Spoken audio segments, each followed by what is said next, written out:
విద్యతో ఫోన్లో మాట్లాడుతూ ప్రభావతికి అడ్డంగా దొరికిపోయిన రోహిణి గురించి ఇప్పటికైనా ప్రభావతి నిజం తెలుసుకోబోతుందా? అసలు ఏం జరిగింది అనేది ఈ వీడియోలో తెలుసుకుందాం. ఇక రవి అయితే అంటూ ఉంటాడు, వదినికి పంటి నొప్పి రాకపోతే ఖచ్చితంగా వాళ్ళ నాన్న గురించి అన్నీ కూడా వివరాలు తెలిసేవి. సడన్గా పన్ను నొప్పి వచ్చిందేంటో అని అంటూ ఉంటాడు రవి. అప్పుడే మనోజ్, అదేంటి రోహిణి ఇంట్లో లేదా అని అడుగుతూ ఉంటాడు. నీ భార్యకి అప్పటికప్పుడు పన్ను నొప్పి వచ్చేసింది. వాళ్ళ నాన్న గురించి మలేషియా నుంచి వచ్చిన వాళ్ళు వివరాలు అడుగుతారేమని ముందే వచ్చేసినట్టుంది. అప్పటి వరకు కొబ్బరి ముక్కని పరాపరా నమిలేసిన మీ భార్యకి పంటి నొప్పి సడన్గా ఎందుకు వచ్చిందో అని బాలు అయితే అంటూ ఉంటే ప్రభావతి అలా చూస్తూ ఉండిపోతుంది. తర్వాత రోహిణి, శృతి ఇద్దరు కూడా ఇంటికి వస్తారు. అప్పుడే ఇక శృతి రోహిణి ఇంటికి రావడంతో ప్రభావతి, ఏంటమ్మా రోహిణి, ఇంత సడన్గా నీకు పన్ను నొప్పి ఎలా వచ్చింది అని అడుగుతూ ఉంటే, అదేంటత్తయ్య అలా మాట్లాడుతున్నారు, పన్ను నొప్పి ఏమన్నా చెప్పొస్తుందా అని అడుగుతుంది రోహిణి. అప్పుడే మరి ఇప్పుడు డాక్టర్ ఏమన్నారు, మెడిసిన్ ఏమన్నా రాశారా అని ప్రభావతి అడగడంతో, బాగా ఆ పన్ను అయితే పుచ్చిపోయిందంట అంటే మొత్తం పన్నుని తీసేశారు అని అంటూ ఉంటుంది శృతి. అప్పుడే ఇక ఆ మాట విని, అవునా పన్ను పీకేశారా, పోనీలే వెళ్ళి రెస్ట్ తీసుకోమ్మా అని అంటుంది ప్రభావతి. తరువాత సత్యం, అదేంటమ్మా రోహిణి, ఎప్పుడూ కూడా కనీసం మీ నాన్న పేరు కానీ మీ నాన్న ఫోటో కూడా మాకు చూపించలేదు. ఈరోజు ఆ మలేషియా నుంచి వచ్చిన వాళ్ళు మీ నాన్న ఫోటోని అడిగితే మీ నాన్న పేరు అడిగినా కూడా మేము చెప్పలేకపోయాము. తిరిగి వాళ్ళు నన్ను అసలు వియ్యంకుడి పేరు తెలియకుండా మీ ఇంటికి కోడల్ని ఎలా చేసుకున్నారు అంటూ వాళ్ళు నన్ను ప్రశ్నిస్తే నేను అసలు ఏం చెప్పాలో కూడా నాకు అర్థమయ్యేది కాదు. ఏంటి ప్రభా, నీకు కూడా రోహిణి వాళ్ళ నాన్న పేరు తెలీదా అని అడుగుతాడు సత్యం. నాకు తెలీదండి అని ప్రభావతి అనడంతో, అంటే తను కోటేశ్వరరాలు అని చెప్పంగాల్ని పెళ్ళికి ఒప్పుకున్నావా అని అడుగుతాడు సత్యం.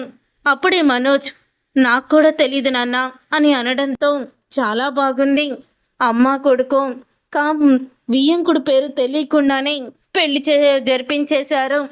ఎవరైనా వింటే మాత్రం మన కుటుంబాన్ని చాలా చులకనగా చూస్తారు అంటూ సత్యం మాట్లాడుతూ ఉంటాడు. సత్యం అలా అన్న తర్వాత అప్పుడే ఇక రోహిణి తడబడుతూ లోపలికైతే వెళ్ళిపోతుంది. ఇక సత్యం తన గదిలో కూర్చొని ఆలోచిస్తూ ఉంటాడు.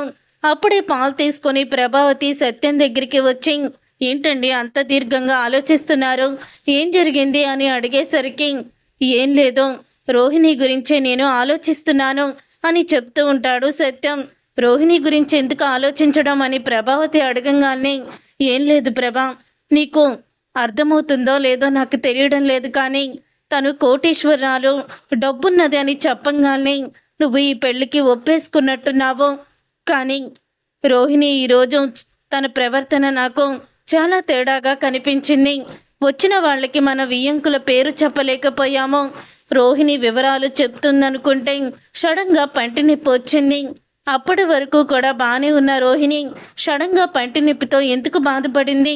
ఆ మలేషియా వాళ్ళకి వివరాలు చెప్తే మాత్రం ఖచ్చితంగా రోహిణి వాళ్ళ గురించి మొత్తం వివరాలన్నీ చెప్పేవాళ్ళు అని అంటూ ఉంటాడు సత్యం. ఎందుకో రోహిణి మనకేమన్నా అబద్ధం చెప్తుందంటావా? వాళ్ళ నాన్న విషయంలో మన దగ్గర ఏదైనా రహస్యాన్ని దాచిపెడుతుందంటావా అని అడుగుతూ ఉంటాడు.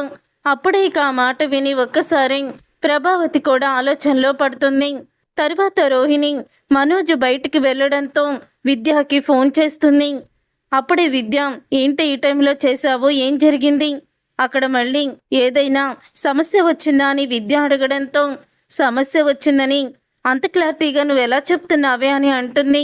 అప్పుడే రోహిణి, ఏం లేదే, నువ్వు ఈ టైంలో ఫోన్ చేసావంటే ఖచ్చితంగా ఏదో సమస్యనే నాకు అనిపిస్తుంది, మళ్ళీ ఏం జరిగింది అని విద్య అడగడంతో, మలేషియా నుంచి వాళ్ళెవరో ఇద్దరు భార్యాభర్తలు వచ్చారు.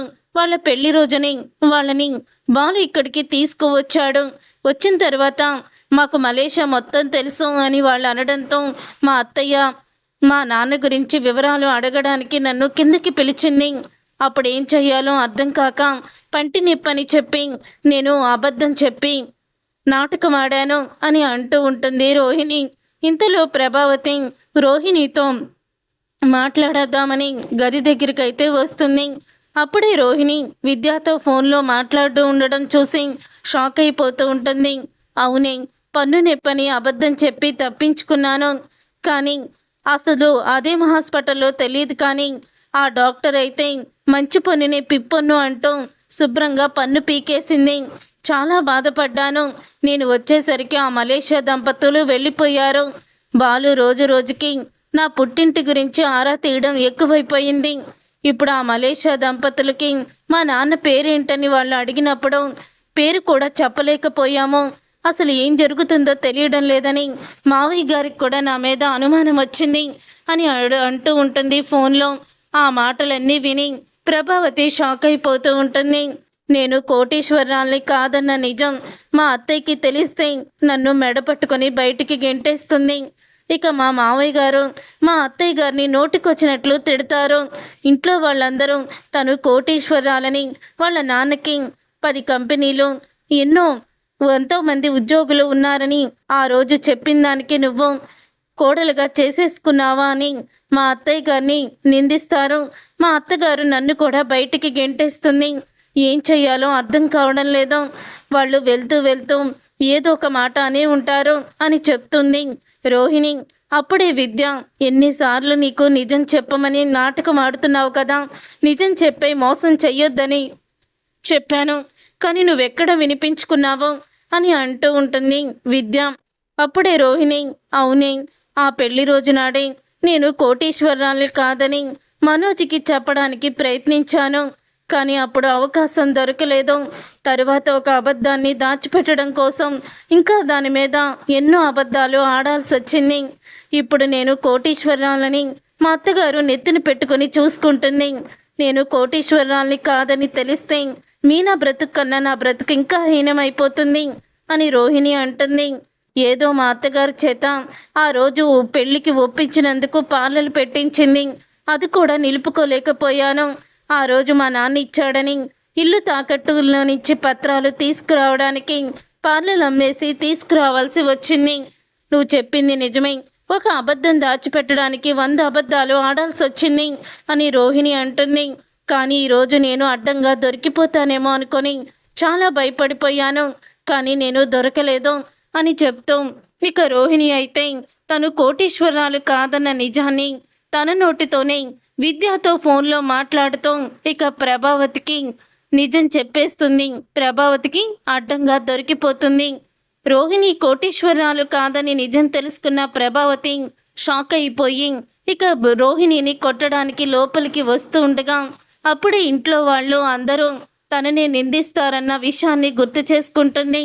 ఒక ఆడపిల్ల వచ్చి కోటీశ్వరాలని అడగంగానే ముందు వెనక ఆలోచించకుండా తల్లి కొడుకులు ఇద్దరూ కూడా ఆ అమ్మాయిని ఇంటి కోడల్ని చేశారు అంటూ చివరికి మా అత్తగారి నుంచి మీనా వరకు అందరూ కూడా నన్ను దుమ్మెత్తి పోస్తారు. ఇప్పుడు ఏం చెయ్యాలి? అసలు ఈ నిజాన్ని నేను జీర్ణించుకోలేకపోతున్నాను. ఈ రోహిణి ఇంత మోసం చేస్తుందని అనుకోలేదు. ఇప్పుడు గనక ఈ మోసం బయటపడితే అందరి ముందు నేను మనోజ్ గాడు తల వంచుకొని నవ్వుల పాలవుతాము. ఏం చెయ్యాలో తెలియడం లేదు అంటూ ఇక కోపంతో రగిలిపోతూ ఉంటుంది ప్రభావతి. చూసారుగా ఫ్రెండ్స్, రాబోయే కథలో ఖచ్చితంగా ఇలాగే జరగబోతుంది. మరి ఇలాగే జరగాలని మీరైతే కోరుకుంటున్నారా? అయితే తప్పకుండా మా ఛానల్ని సబ్స్క్రైబ్ చేసుకొని పక్కనే ఉన్న గంట సింబల్పై ఆల్ అని క్లిక్ చేయండి.